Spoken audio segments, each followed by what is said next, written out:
If you're looking for the answers, I still don't have them, but what I do have is a particular set of skills. Skills I've acquired over a very long career. Skills that make me a nightmare for people who mislead, misinform, or misrepresent the sports card industry, so if you don't do that, I'll let it go. But if you do, going to talk about you. Welcome back to a very special episode of the Sports Card Investigator Show. My name is Andy. I have an itchy nose, and as usual, I am your humble and privileged host. Now, I cannot predict when you guys will be watching this or seeing this, but regardless, I want to take this opportunity to extend a heartfelt Father's Day for all you incredible fathers out there. And on another note, it seems like we have just quietly under the radar celebrated our 3-year anniversary on YouTube. Can you believe it? And I want to express my deepest gratitude to each and every one of you guys and gals for you tuning in and, of course, your ongoing support. You know, when Ty and I embarked on this journey, it was merely intended as a distraction from COVID. Our hope was to offer a little entertainment, which may be a touch of education thrown in, and I think we accomplished that. Little did we know that I would still be here after 3 years, and your presence does not go unnoticed, and I just want you to know how much it truly means to both me and Ty. I think it's fitting at this point to mention how much that we genuinely enjoy creating these videos, but you know what makes this even more special to me, and it's the fact that I get to share this experience with my partner in crime, Tyler. We love diving into the world of sports cards together. He's the filter of the channel, make no mistake. He's the producer, the director, the showrunner. You would be surprised at the amount of content that never makes it to air because of his input, and that's a good thing. That's a really good thing because he's been right 100% of the time. His instincts are always correct. And on the flip side, Ty's responsible for a lot of what makes it on the air, and that's what makes us such a really good team. Spending quality time with Ty, engaging in this hobby, that's what we all really love and cherish. It's the essence of card collecting, and the cards themselves, they serve as just a vessel. They're conduits for this connection of shared experience, and I hope that sentiment resonates with each and every one of you. And I understand and respect that not everyone always agrees with me. I don't know how that's not possible. They don't agree with my opinions, but that's perfectly okay. And it's important to remember one thing. This is just a hobby. It's just a hobby. Regardless of what anyone might try to convince you of, it's meant to be enjoyable, serve as a distraction to the everyday hustle and bustle BS of life. We all need it. It's not a matter of life or death. It's just a hobby, but it's a great hobby. I can't believe it. Oh my God, I'm flipping.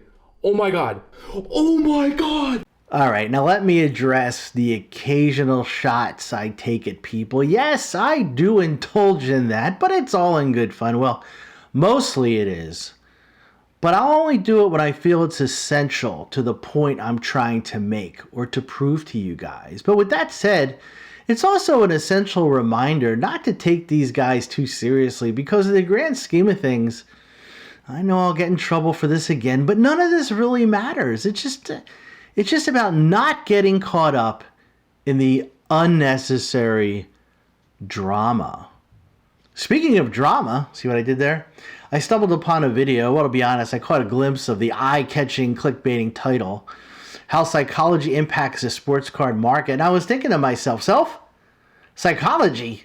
Seriously?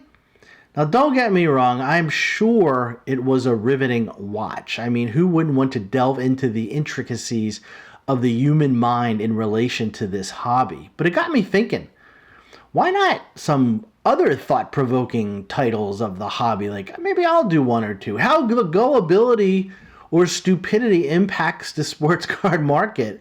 An exploration into the not-so-intelligent decisions some influencers and content creators make. The mind-boggling trends that shape the hobby.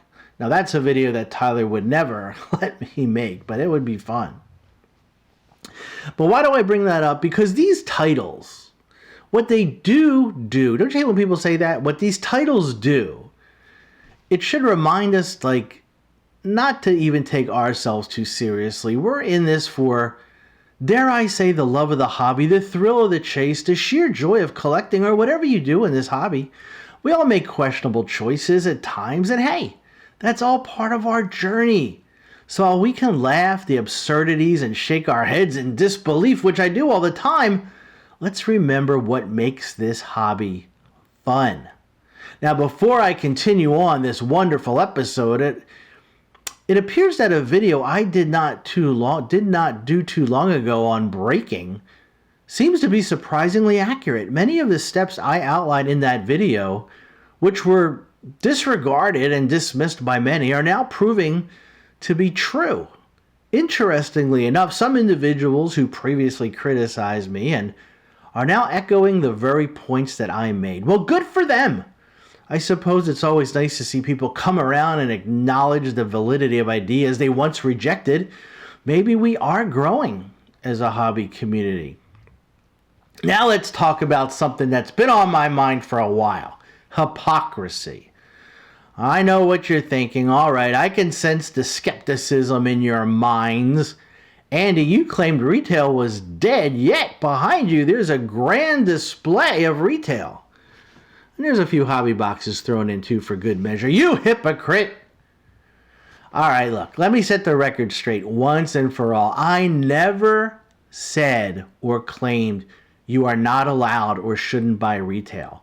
But I did emphasize you shouldn't have the delusion or illusions, I guess it would be delusions, of making a profit from such an endeavor. Whether you choose to rip packs in a frenzy or hold on to them for a rainy day, the fact remains there's an overwhelming surplus of retail flooding the market.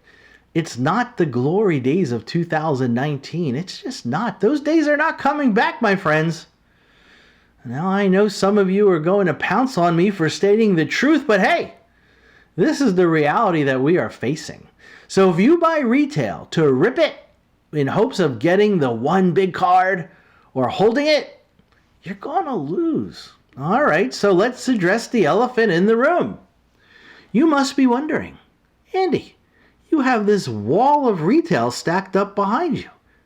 Well, the simple truth is, I bought it because, well, I wanted to. Now, before you're thinking, what a jerk, what a hypocrite, you're like the rest of them, you're just flaunting your financial prowess. Let me clarify something. I can afford it. That's not a flex. That's a fact. You see, those retail boxes you see behind me, they serve a delightful purpose. Beyond those of monetary gains, which there are none. They're meant for the sharing, the joy, the spreading of love. That's what the hobby should be, and in many respects, we have lost sight of that. I've got plans for these worthless boxes of goodness. Send some to my nephews, my nieces, some to my good buddies' sons and their daughters. That's the beauty of this retail. They're perfect for gifting and generating pure, unadulterated fun. Sharing this hobby in a way that it should be shared, in stark contrast with the unfortunate reality where these boxes were ransacked like an early morning raid, leaving the store shelves empty and being resold for exorbitant prices. Now, I must admit, it may appear to you as though I harbor animosity towards those opportunistic individuals who search high and low in every nook and cranny in pursuit of cards, leaving behind a wasteland of empty shelves, like a vacuum cleaner. They suck everything up.